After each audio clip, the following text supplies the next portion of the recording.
ನಮಸ್ತೆ ವಿದ್ಯಾರ್ಥಿಗಳೇ. ಕಳೆದ ಅವಧಿಯಲ್ಲಿ ರಾಷ್ಟ್ರಕೂಟರ ಬಗ್ಗೆ ಅಭ್ಯಾಸ ಮಾಡ್ತಿದ್ವಿ. ರಾಷ್ಟ್ರಕೂಟರ ಮೂಲ ಮತ್ತು ರಾಷ್ಟ್ರಕೂಟ ಸಾಮ್ರಾಜ್ಯ ಸ್ಥಾಪಕ ಮತ್ತು ರಾಷ್ಟ್ರಕೂಟರ ಅರಸರಲ್ಲೇ ಪ್ರಮುಖ ದೊರೆಯಾಗಿರುವಂಥ ಧ್ರುವನ ಜೀವನ ಹಾಗೂ ಸೈನಿಕ ಸಾಧನದ ಬಗ್ಗೆ ಅಭ್ಯಾಸ ಮಾಡಿದ್ವಿ. ಇವತ್ತಿನ ಅವಧಿಯಲ್ಲಿ ರಾಷ್ಟ್ರಕೂಟರ ಮತ್ತೊಬ್ಬ ಪ್ರಸಿದ್ಧ ದೊರೆಯಾಗಿರುವಂತಹ ಮೂರನೇ ಗೋವಿಂದನ ಜೀವನ ಹಾಗೂ ಸೈನಿಕ ಸಾಧನೆಗಳ ಬಗ್ಗೆ ಡಿಸ್ಕಷನ್ ಮಾಡೋಣ. ನೋಡಿ, ಮೂರನೇ ಗೋವಿಂದನ ಅಧಿಕಾರಾವಧಿ ಕ್ರಿಸ್ತಶಕ 793ರಿಂದ 814ರವರೆಗೆ ಮೂರನೇ ಗೋವಿಂದ ರಾಷ್ಟ್ರಕೂಟರ ಅರಸನಾಗಿ ಅಧಿಕಾರವನ್ನು ವಹಿಸಿಕೊಳ್ತಾನೆ ಅನ್ನೋದನ್ನು ನಾವಿಲ್ಲಿ ಗಮನಿಸಬೇಕು. ಮೂರನೇ ಗೋವಿಂದನು ಕೂಡ ಏನಪ್ಪ ಅಂದ್ರೆ ರಾಷ್ಟ್ರಕೂಟ ಅರಸರೆಲ್ಲನ ಅತ್ಯಂತ ದಕ್ಷ ವೀರ ಯೋಧ ಸಮರ್ಥ ಆಡಳಿತಗಾರನಾಗಿದ್ದು, ತಂದೆಯ ಯಾವ ರೀತಿಯಾಗಿ ಉತ್ತರ ಭಾರತದಲ್ಲಿ ತನ್ನ ರಾಷ್ಟ್ರಕೂಟ ಸಾಮ್ರಾಜ್ಯದ ಕೀರ್ತಿ ಪತಾಕೆಯನ್ನು ವಿವರವಾಗಿ ವಿವರಿಸಿದ್ನೋ ಅಥವಾ ಹಬ್ಬಿಸಿದ್ನೋ, ಅದೇ ರೀತಿಯಾಗಿ ಮೂರನೇ ಗೋವಿಂದನು ಕೂಡ ಉತ್ತರ ಭಾರತದಲ್ಲಿ ರಾಷ್ಟ್ರಕೂಟ ಸಾಮ್ರಾಜ್ಯದ ಕೀರ್ತಿ ಪತಾಕೆಯನ್ನು ಬೆಳಗಿಸಿದಂಥ ಮತ್ತೊಬ್ಬ ರಾಷ್ಟ್ರಕೂಟರ ಪ್ರಸಿದ್ಧ ದೊರೆ ಯಾರಪ್ಪ ಅಂದ್ರೆ ಮೂರನೇ ಗೋವಿಂದ ಅನ್ನೋದನ್ನು ನಾವಿಲ್ಲಿ ಗಮನಿಸಬಹುದು. ತಂದೆಯ ಮರಣದ ನಂತರ ಏನಪ್ಪ ಅಂದ್ರೆ ಮೂರನೇ ಗೋವಿಂದ ರಾಷ್ಟ್ರಕೂಟದ ಉತ್ತರಾಧಿಕಾರಿಯಾಗಿ ಯಾವಾಗ ಬಂದ ಕ್ರಿಸ್ತಶಕ 793ರಲ್ಲಿ ಮೂರನೇ ಗೋವಿಂದ ರಾಷ್ಟ್ರಕೂಟ ಸಾಮ್ರಾಜ್ಯದ ಅಧಿಕಾರವನ್ನು ವಹಿಸಿಕೊಳ್ತಾನೆ. ಆದ್ರೆ ಇದು ಏನಪ್ಪ ಅಂದ್ರೆ ಅವನ ಸಹೋದರನಾದಂಥ ಕಂಬರಸ ಅಥವಾ ಸ್ತಂಭರಸನಿಗೆ ಏನಪ್ಪ ಅಂದ್ರೆ ಇಷ್ಟ ಇರಲಿ. ಯಾಕಪ್ಪ ಅಂದ್ರೆ ತಂದೆ ಕಾಲದಲ್ಲಿನ ಸ್ತಂಭರಸ ಗಂಗವಾಡಿ ಪ್ರದೇಶದ ರಾಜ್ಯಪಾಲನಾರಿಗೆ ಏನಪ್ಪ ಅಂದ್ರೆ ಧ್ರುವ ಆಗಲೇ ಸ್ತಂಭರಸ ಅಥವಾ ಕಂಬರಸನನ್ನು ನೇಮಕ ಮಾಡಿದ್ದ. ಇದರಿಂದ ತಂದೆಯ ನಂತರ 793ರಲ್ಲಿ ಮೂರನೇ ಗೋವಿಂದ ರಾಷ್ಟ್ರಕೂಟರ ಸಾಮ್ರಾಜ್ಯದ ಅಧಿಕಾರೂಢನಾಗಿ ಕಾರ್ಯವನ್ನು ನಿರ್ವಹಿಸುವುದು ಯಾರಿರಲಿ ಸಹೋದರನಾಗಿರುವಂತಹ ಸ್ತಂಭರಸನಿಗೆ ಏನಪ್ಪ ಅಂದ್ರೆ ಇಷ್ಟ ಇರಲಿಲ್ಲ. ಯಾಕಪ್ಪ ಅಂದ್ರೆ ಇದನ್ನು ವಿರೋಧ ಮಾಡಿ ತನ್ನ ಸಹೋದರ ರಾಷ್ಟ್ರಕೂಟ ಸಾಮ್ರಾಜ್ಯ, ಯಾಕಂದ್ರೆ ತಾನು ಆ ಸಿಂಹಾಸನಾಧೀಶನ ಆಗಬೇಕೆನ್ನುವಂಥ ಉದ್ದೇಶದಿಂದ ಸ್ತಂಭರಸ ವಿರೋಧ ಮಾಡಿ ಯಾರ್ಯಾರ ಸಹಾಯವನ್ನು ಪಡೆದುಕೊಂಡಪ್ಪ ಅಂದ್ರೆ ಗಂಗರು, ಪಲ್ಲವರು, ಚೇಳರು ಮತ್ತು ಏನಪ್ಪ ಅಂದ್ರೆ ಚೋಳರ ಸಹಾಯವನ್ನು ಪಡೆದುಕೊಳ್ಳುವುದರ ಮೂಲಕ ಮತ್ತು ತಂದೆ ಕಾಲದಲ್ಲಿ ಬಂಧಿತನಾಗಿರುವಂತಹ 2ನೇ ಶಿವಮಾರನನ್ನ ಬಂಧನದಿಂದ ಬಿಡಿಸಿ ಏನಪ್ಪ ಅಂದ್ರೆ ತನ್ನ ಸಹಾಯಕ್ಕಾಗಿ ಅಂದ್ರೆ ಯಾರ ಸಹಾಯಕ್ಕಾಗಿ ಸ್ತಂಭರಸನ ಸಹಾಯಕ್ಕಾಗಿ ಗಂಗರು, ಪಲ್ಲವರು, ಚೋಳರು ಮತ್ತು ಈ ಬಂಧಿತನಾಗಿರುವಂತಹ 2ನೇ ಶಿವಮಾರನು ಸ್ತಂಭರಸನ ನೆರವಿಗಾಗಿದ್ದುಕೊಂಡು ಯಾರ ಮೇಲೆ ಮೂರನೇ ಗೋವಿಂದನ ಮೇಲೆ ಯುದ್ಧವನ್ನ ಮಾಡ್ತಾನ.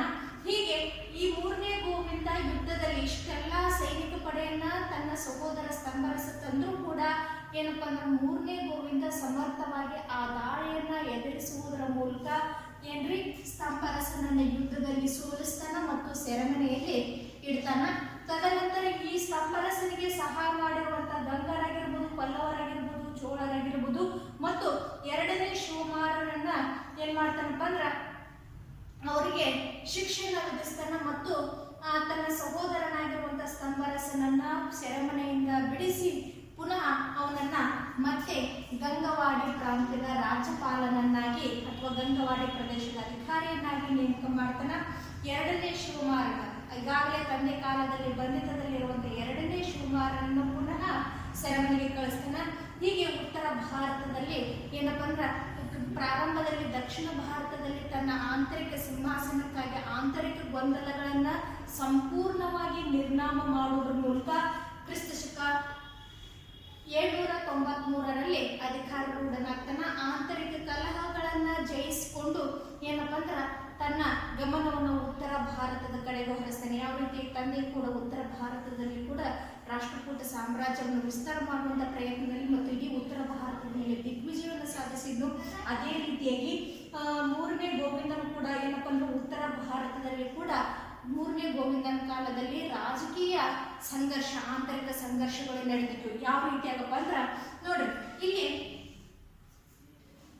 ಯಾವಾಗ ಮೂರನೇ ಗೋವಿಂದ ಏನಪ್ಪ ಅಂದ್ರೆ ಮರಣ ಹೊಂದಿದ್ನೋ ಆಗ ಮತ್ತೆ ಉತ್ತರ ಭಾರತ ಧ್ರುವ ಮರಣ ಹೊಂದಿದ್ನೋ ಆಗ ಮತ್ತೆ ಉತ್ತರ ಭಾರತ ರಾಜಕೀಯ ಗೊಂದಲಕ್ಕೆ ಈಡಾಯ್ತು. ತಂದೆ ಕಾಲದಲ್ಲಿ ಏನಪ್ಪ ಅಂದ್ರೆ ಈ ಸಾಮಂತತನವನ್ನು ನಾಗಭಟ ಆಗಿರ್ಬೋದು, ಬಂಗಾಳದ ಧರ್ಮಪಾಲ ಆಗಿರ್ಬೋದು ಮತ್ತು ಕನೌಜ್ನ ರಾಜನಾಗಿರುವಂಥ ಚಕ್ರಾಯುಧರು ಸ್ವತಂತ್ರವನ್ನ ಘೋಷಿಸ್ಕೋಬೇಕು, ತಮ್ಮದೇ ಆದಂಥ ಸಾರ್ವಭೌಮತ್ವವನ್ನು ವಿಸ್ತಾರ ಮಾಡಬೇಕು ಎನ್ನುವಂತಹ ಇವ್ರ ಮೂರರಲ್ಲಿ ಏನಪ್ಪ ಅಂದ್ರೆ ಆಂತರಿಕ ಸಂಘರ್ಷ ನಡೆದಿತ್ತು. ಇದನ್ನು ಕೂಡ ಏನಪ್ಪ ಅಂದ್ರೆ ಹತ್ತಿಕ್ಕುವುದ್ರ ಮೂಲಕ ಏನ್ ಮಾಡಿದಪ್ಪ ಅಂದ್ರೆ ಇದನ್ನ ಹತ್ತಕ್ಬೇಕು ಎನ್ನುವಂಥ ಉದ್ದೇಶದಿಂದ ರಾಷ್ಟ್ರಕೂಟರ ಪ್ರಸಿದ್ಧ ದೊರೆಯಾಗಿರುವಂತಹ 3ನೇ ಗೋವಿಂದನು ಸಾಮಾನ್ಯ ಶಕ 800ರಲ್ಲಿ ಉತ್ತರ ಭಾರತದ ಮೇಲೆ ದಂಡಯಾತ್ರೆಯನ್ನು ಕೈಗೊಳ್ಳುವುದರ ಮೂಲಕ ಈ ಉತ್ತರ ಭಾರತದ ಪ್ರತಿಹಾರದ ನಾಗಭಟನನ್ನ ಏನಪ್ಪ ಅಂದ್ರೆ ಯುದ್ಧ ಭೂಮಿಯಿಂದ ಓಡಿ ಹೋದ ಹಾಗೂ ಬಂಗಾಳದ ಧರ್ಮಪಾಲನು ಶರಣಾಗತಿಯನ್ನ ಬಯಸಿದ್ರ ಕನೌಜ್ದ ಚಕ್ರಾಯುಧ ಏನ್ ಮಾಡಿದಪ್ಪ ಅಂದ್ರ ಕಪ್ಪ ಕಾಣಿಕೆಯನ್ನು ಕೊಡಲು ಒಪ್ಪಿದೆ. ಈ ರೀತಿ ಉತ್ತರ ಭಾರತದ ರಾಜಕೀಯ ಅಸ್ಥಿರತೆಯನ್ನು ಕೂಡ ಸಂಪೂರ್ಣವಾಗಿ ಶಮನ ಮಾಡೋದ್ರ ಮೂಲಕ ಉತ್ತರ ಭಾರತದಲ್ಲಿ ಕೂಡ ತನ್ನ ಕೀರ್ತಿ ಪತಾಕೆಯನ್ನು ಹೆಚ್ಚಿಸಿದಂತಹ ಕೀರ್ತಿ ಯಾರಿಗೆ 3ನೇ ಗೋವಿಂದನಿಗೆ ಸಲ್ತೈತಿ ಅನ್ನೋದನ್ನು ನಾವಿಲ್ಲಿ ಗಮನಿಸ್ತೀವಿ. ಈ ರೀತಿ ಉತ್ತರ ಭಾರತದ ಮೇಲೆ ದಂಡಯಾತ್ರೆಯನ್ನು ಕೈಗೊಂಡಿರುವಂತಹ 3ನೇ ಗೋವಿಂದನ ಸೈನ್ಯವು ಹಿಮಾಲಯದ ತಪ್ಪಲಿನ ಪ್ರದೇಶದವರೆಗೂ ಕೂಡ ಮುಂದುವರಿಯಿತು ಅನ್ನೋದನ್ನು ನಾವಿಲ್ಲಿ ಗಮನಿಸುವುದು. ಯಾಕಂದ್ರೆ ಶಾಸನಗಳಿಂದ ನಮಗೆ ತಿಳಿದು ಬರುವಂತಹ ಅಂಶ ಅಂತ ನಾವು ತೆಗೆದುಕೊಂಡಾಗ ಅವನ ಯುದ್ಧ ಮಾಡಿ ದಣಿದಿರುವಂತ ಅಶ್ವಗಳು ಗಜಗಳು ಏನಪ್ಪಾ ಅಂದ್ರ ಅಶ್ವಗಳು ಹಿಮಾಲಯದ ತಪ್ಪಲಿನಲ್ಲಿ ಹರಿಯುವಂತ ನೀರನ್ನು ಕುಡಿದು ತನ್ನ ದಣಿವನ್ನ ಇಂಗಿಸ್ಕೊಂಡ್ರ ಏನಪ್ಪಾ ಅಂದ್ರ ಆ ಗಂಗಾ ನದಿಯ ಇಲ್ಲಿ ಏನಪ್ಪಾ ಅಂದ್ರೆ ಜಲದಲ್ಲಿ 3ನೇ ಗೋವಿಂದನ ಗಜಗಳು ಆನೆಗಳು ಮಿಂದು ಸ್ನಾನವನ್ನ ಮಾಡೋದ್ರ ಮೂಲಕ ತಮ್ಮ ದಣಿವನ್ನ ಇಂಗಿಸಿಕೊಂಡು ಎನ್ನುವಂತಹ ಮಾತನ್ನ ಶಾಸನಗಳಿಂದ ತಿಳಿದು ಬರ್ತಿದೆ ಅನ್ನೋದನ್ನು ನಾವಿಲ್ಲಿ ಗಮನಿಸುವುದು. ಅದರ ಜೊತೆಗೆ 3ನೇ ಗೋವಿಂದನ ಏನಪ್ಪಾ ಅಂದ್ರ ದಂಡಯಾತ್ರೆ ಮುಂದುವರಿದ ಕಾರಣ ಏನಪ್ಪಾ ಅಂದ್ರ ಗಂಗರು ಏನಪ್ಪಾ ಅಂದ್ರ ಆ ರಾಷ್ಟ್ರಕೂಟರ ಮೇಲೆ ಏನು ದಾಳಿ ಮಾಡ್ಬೇಕೆನ್ನುವಂತ ಉದ್ದೇಶದಿಂದ ಅವ್ರು ಯಾರ್ಯಾರ ಸಹಾಯವನ್ನಪ್ಪ ಅಂದ್ರ ಪಾಂಡ್ಯರು ಮತ್ತು ಕೇರಳದ ಅರಸರೊಂದಿಗೆ ಒಪ್ಪಂದವನ್ನ ಮಾಡಿಕೊಂಡು ಗಂಗರು ರಾಷ್ಟ್ರಕೂಟರ ಮೇಲೆ ದಾಳಿ ಮಾಡ್ತಾರ. ಆಗ ಆ ರಾಷ್ಟ್ರಕೂಟರ ಮೇಲೆ ದಾಳಿ ಮಾಡಿದಾಗ 3ನೇ ಗೋವಿಂದ ಈ ಗಂಗರ ದಾಳಿಯನ್ನು ಕೂಡ ಸಮರ್ಥವಾಗಿ ಎದುರಿಸುವುದ್ರ ಮೂಲಕ ಅದನ್ನ ಹತ್ತಿಕ್ತಾನ ಅನ್ನೋದನ್ನ ನಾವಿಲ್ಲಿ ಗಮನಿಸುವುದು. ಹೀಗೆ ಗಂಗರ ಸಮೇತವಾಗಿ ಮತ್ತು ಅವರಿಗೆ ಸಹಾಯ ನೀಡಿರುವಂತಹ ಪಾಂಡ್ಯ ಮತ್ತು ಕೇರಳದ ರಾಜರನ್ನ ಯುದ್ಧದಲ್ಲಿ ಸಂಪೂರ್ಣವಾಗಿ ಸೋಲಿಸುವುದರ ಮೂಲಕ ಅವರ ರಾಜ ಲಾಂಛನಗಳನ್ನ ಕಿತ್ತುಕೊಳ್ಳುವುದರ ಮೂಲಕ ಅವರನ್ನ ಏನಪ್ಪ ಅಂದ್ರೆ ತನ್ನ ಸಾಮಂತರನ್ನಾಗಿ ಮಾಡಿದ ಅನ್ನೋದನ್ನ ನಾವಿಲ್ಲಿ ಗಮನಿಸುವುದು. ತದನಂತರ ಪಲ್ಲವರ ಮೇಲೆ ಕೂಡ ದಾಳಿ ಮಾಡ್ತಾನೆ 3ನೇ ಗೋವಿಂದ. ಪಲ್ಲವರ ದೊರೆಯಾಗಿರುವಂತಹ ದಂತಿ ವರ್ಮನನ್ನು ಸೋಲಿಸುವುದರ ಮೂಲಕ ಅವನಿಂದ ಕೂಡ ಕಪ್ಪು ಕಾಣಿಕೆ ತನ್ನ ಸಾಮ್ರಾಜ್ಯಕ್ಕೆ ಬರುವಂಗೆ ಮಾಡ್ತಾನ.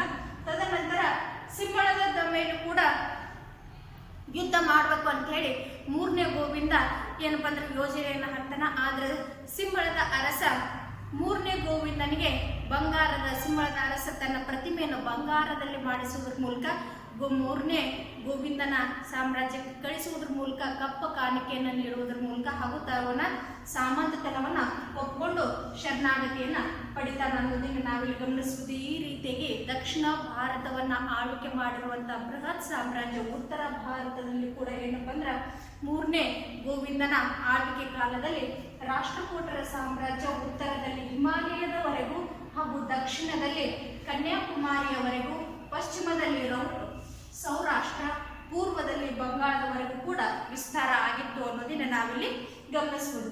ಈ ರೀತಿಯಾಗಿ ಅಖಂಡ ಸಾಧನೆಯನ್ನ ದಿಗ್ವಿಜಯನ ಮಾಡಿರುವಂತಹ 3ನೇ ಗೋವಿಂದನು ಸಾಕಷ್ಟು ಬಿರುದುಗಳನ್ನು ಹೊಂದಿದ್ದ. ಅವುಗಳಲ್ಲಿ ಪ್ರಮುಖವಾದವಂತ ನಾವು ತೆಗೆದುಕೊಂಡಾಗ ಜಗತ್ತುಂಗ, ಪ್ರಭೂತ ವರ್ಷ, ಶ್ರೀವಲ್ಲಭ ಹಾಗೂ ತ್ರಿಭುವನ ದಳ ಎನ್ನುವಂತಹ ಬಿರುದನ್ನ ಹೊಂದಿದ್ದ ಅನ್ನೋದನ್ನ ನಾವಿಲ್ಲಿ ಗಮನಿಸಬಹುದು. ಈ ರೀತಿಯಾಗಿ ತಂದೆಯಿಂದನೇ ಕೂಡ 3ನೇ ಗೋವಿಂದನು ಕೂಡ ಏನಪ್ಪಾ ಅಂದ್ರೆ ಉತ್ತರ ಭಾರತದ ರಾಜಕೀಯ ಅಸ್ಥಿರತೆ ಬೀಡಾಗಿರುವಂಥ ಉತ್ತರ ಭಾರತದ ಎಲ್ಲ ರಾಜಕೀಯ ಸಂಘರ್ಷಗಳನ್ನು ಹತ್ತಿಕ್ಕುವುದ್ರ ಮೂಲಕ ರಾಷ್ಟ್ರಕೂಟ ಸಾಮ್ರಾಜ್ಯವನ್ನು ವಿಸ್ತಾರ ಮಾಡೋದ್ರ ಮೂಲಕ ಅಲ್ಲಿ ತನ್ನದೇ ಆದಂಥ ಸಮರ್ಥವಾದ ದಕ್ಷವಾದಂಥ ಆಡಳಿತವನ್ನು ನೀಡಿದಂಥ ಕೀರ್ತಿ 3ನೇ ಗೋವಿಂದನಿಗೆ ಸಲ್ತೈತಿ ಅನ್ನೋದನ್ನು ನಾವಿಲ್ಲಿ ಗಮನಿಸಬಹುದು. ಧನ್ಯವಾದಗಳು.